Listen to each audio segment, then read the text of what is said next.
Hello, everyone, and welcome to another podcast. I am Mistress Sweet Pea, Mistress of Tech, and thank you for tuning in for another podcast today. I hope everyone's doing well. And today we're going to discuss something that I know a lot of women out there would love to hear.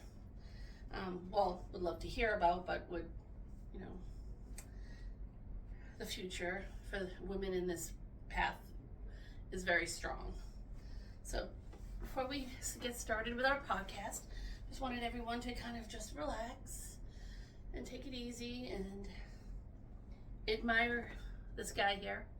Isn't it a nice fixture? I like it. He's cute. Cute little guy.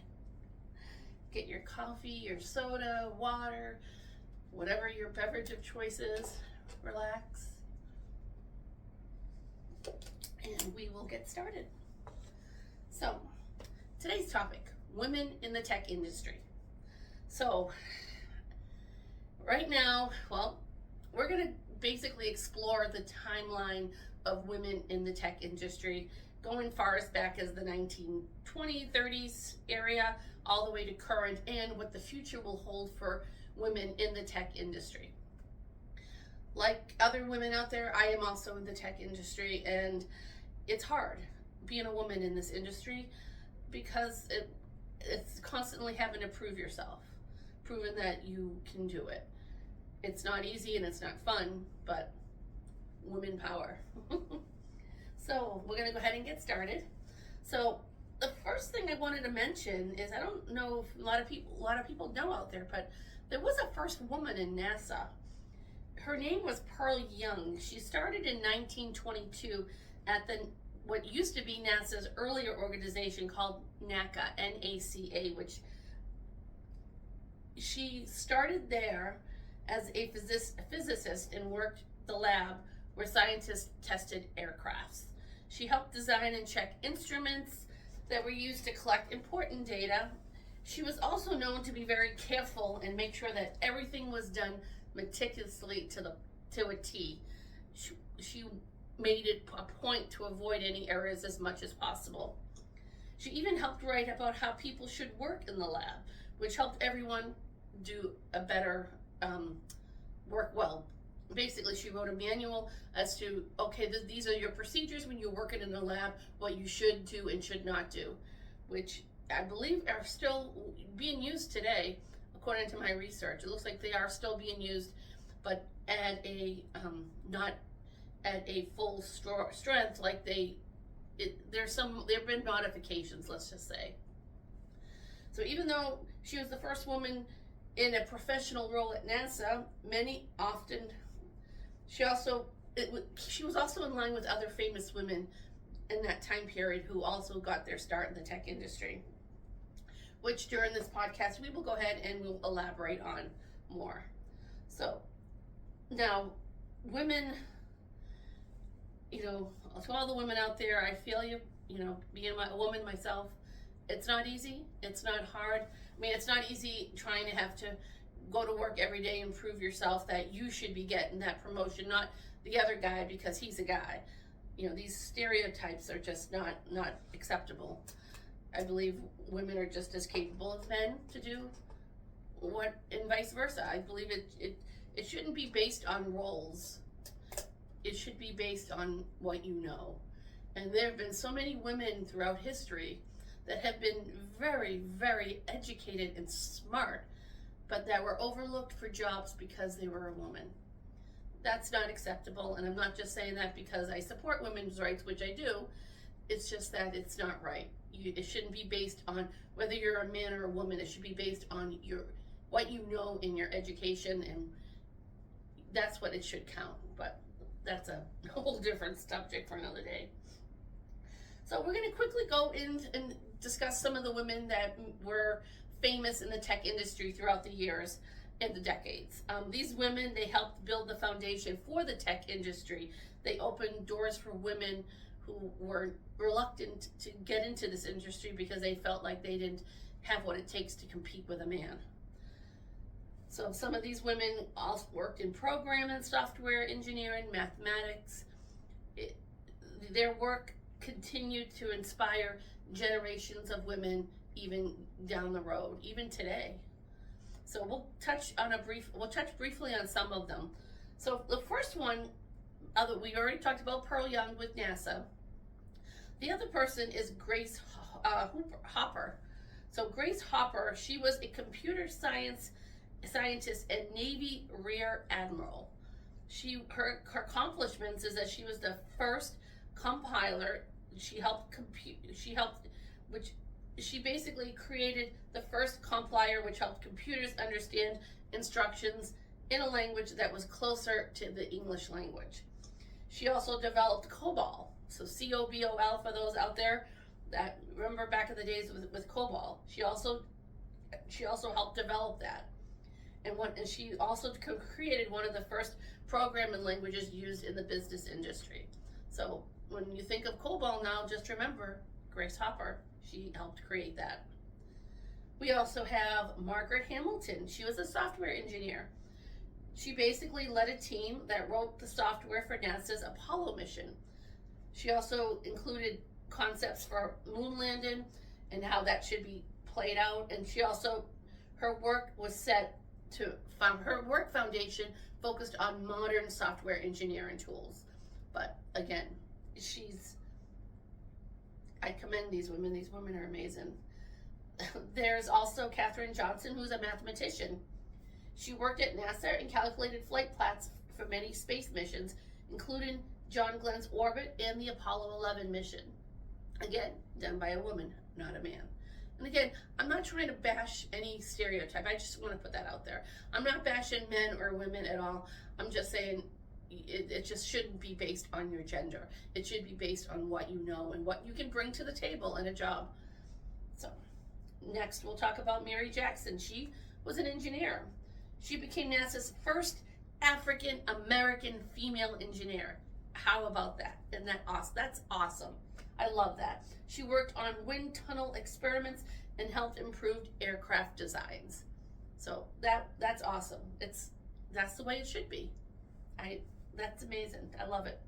I love when I was doing my research for this, I was just happy to see that there was a first African American woman in NASA. That's wonderful. That really is. Then we also have Adele Goldberg. She was a computer scientist. She played a key role in developing programming language. I'm not sure if some of you know about Smalltalk. She helped design and build and create that program, which influenced interfaces and opened up other avenues for programming, computer programming. So we get quite a bit of women here. I mean, I could go on all day with the women in the tech industry, but we don't have that kind of time, so we're not going to go there. But I just want to give a message of hope to all young girls and young women out there. If you want to be in the tech industry, or you want to be in an industry where you want to make a difference, or you just want to do it, don't stop yourself from doing it. You can do it. If you put your mindset to it and you focus, you can accomplish it. I just want to put it out there, especially if there's any young girls listening, or even high school girls, college girls. You can do it. Don't ever let anyone tell you you cannot do it. You can. It's a lot of work. It's a lot of determination. It's possible. I'm partial proof of that. You know, I've got many degrees, and I'm always learning something new every day. Just because I'm in tech, it doesn't mean that doesn't mean that I know it all. I don't. But technology's changing every day, every year. It's changing. So what I know 2 years ago is now considered obsolete. Same thing with tech, with women in tech. Women, you can do it. If you want to do it, do it. I commend anyone that does. So moving forward, we're going to touch briefly on a timeline of women in tech, but first I need some mojo here. Sorry, so let's carry on. So now a timeline for the women in the tech industry. We're going to go back from the 1940s to 1950s, which which is for the women in the tech industry. So back in the 40s, women were some of the first people to work with computers. Because remember, in the 40s, we had World War II. The men were out fighting, the women were at home, and they had to work. They had families, they had kids, they had obligations. They couldn't sit around and wait for their husbands to come back from war. They had to get up and get moving and learn a skill, learn a trade, or do something, which they did. They did that by going out into the workforce and creating a name and a life for themselves so that they can provide for their families. So during the World War II, women like Grace Hopper, they helped build the first programming languages for computers. She even created, again, COBOL, which made computers easier to use. And then, so from the 1940s to 1950s, we saw, when the men came back from World War II, some women were still in the workforce. Some of them, unfortunately, had to give up their job that they loved to stay home to take care of their husband and kids. 1960s to 1970s was a different decade. In the 60s, women like Margaret Hamilton, they helped send astronauts to the moon by helping to establish flight patterns and data analysis to help get our astronauts to the moon. They also helped with the Apollo mission and the John Glenn orbit mission as well. Women also created new programming languages as well. They also created other software to help with computer languages. Now, from the 80s to 1980s to 1990s, the computers now at this point were starting to go a little bit more mainstream. So personal computers became popular. Women like Carol Bartz and Sheryl Sandberg started working in big tech companies. There were fewer women in computer schools at that time because, again, women, it was mostly, when you think of back in the 80s and 90s, when you think of computer tech, you think of men working in those job roles. Women, we started pushing ourselves to get to that point. Women like Anita Borg started groups to help support women in technology. Bravo, I love that. I love it. When I was doing my research and I saw that, I love it. That's perfect. That's what we should have had back in the 40s. But again, different decade, different time period. But anyways, let's move on. From the 2000 to 2010s, again, AOL was in the 90s, and then eventually we started to get into the internet age. So from 2000 to 2010, the internet age. In the 2000s, women like Marissa Mayer, Meg Whitman became leaders of big tech companies. So now you're seeing these women who started off at the bottom, all the way at the top now. They're running these tech companies. That's awesome. And what they did was groups like Girls Who Code or Women That Code began teaching girls and women how to code and how to work in technology. So that's amazing. That's what we want to see. And then in the 2020s, there was more women. Like as the years progressed, the number of women in tech has gone up. So today, more women are in technology than ever before. We have Mary Barra, as well as other women who are shaping the tech industry for women for the better. There are also more programs and scholarships funded and loans for women in the tech industry. So if that's something that you want to pursue, there you have options for women. We've come, ladies, girls, we've come a long way from back in the days when women were home and taking care of the husband and kids. But the thing is, you could still do that and work. But again, I'm not trying to change the timeline history, but things are different. We're different then than they are now. Women have helped change the tech industry. They help a lot of the technology that we use today, like cell phones, laptops, computers, you name it. Women have helped create it.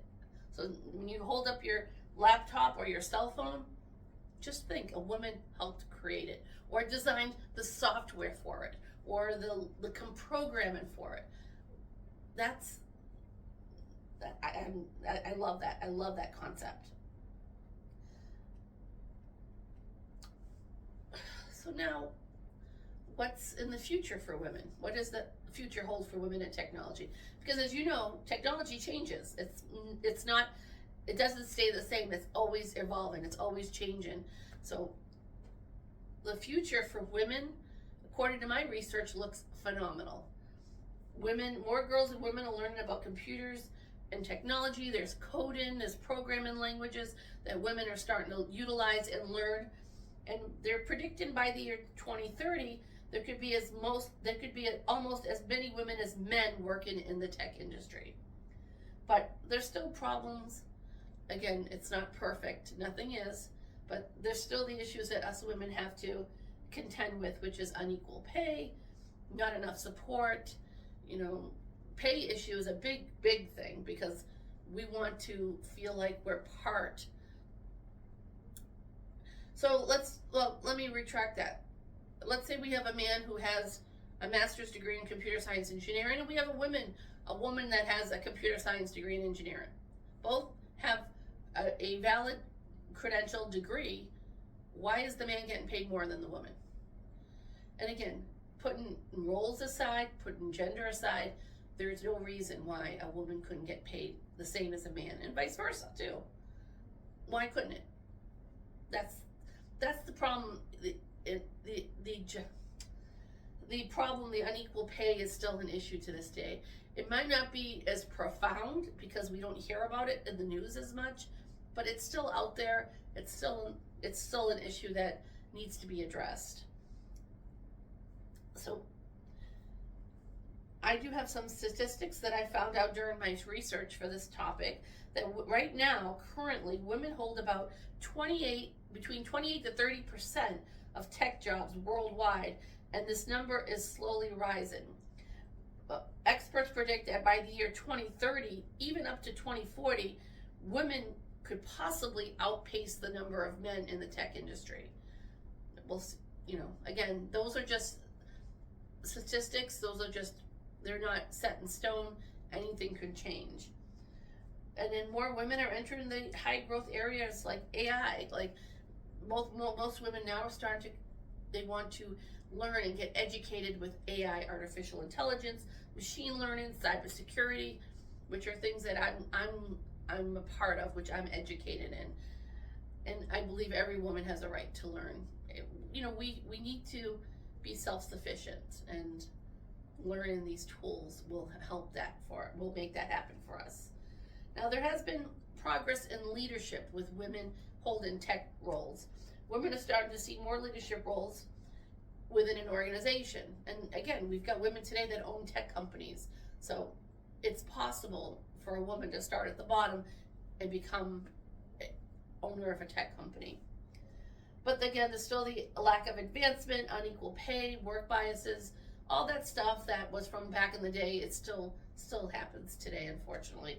But it's not as, it's starting to, women are starting to break out of their shells and trying to come forward and say, hey, I matter. I qualify for this job.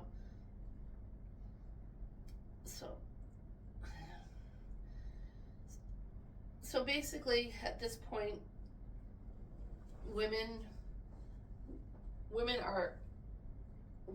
us women have the ability, we have the strength, we have the knowledge, we can do it.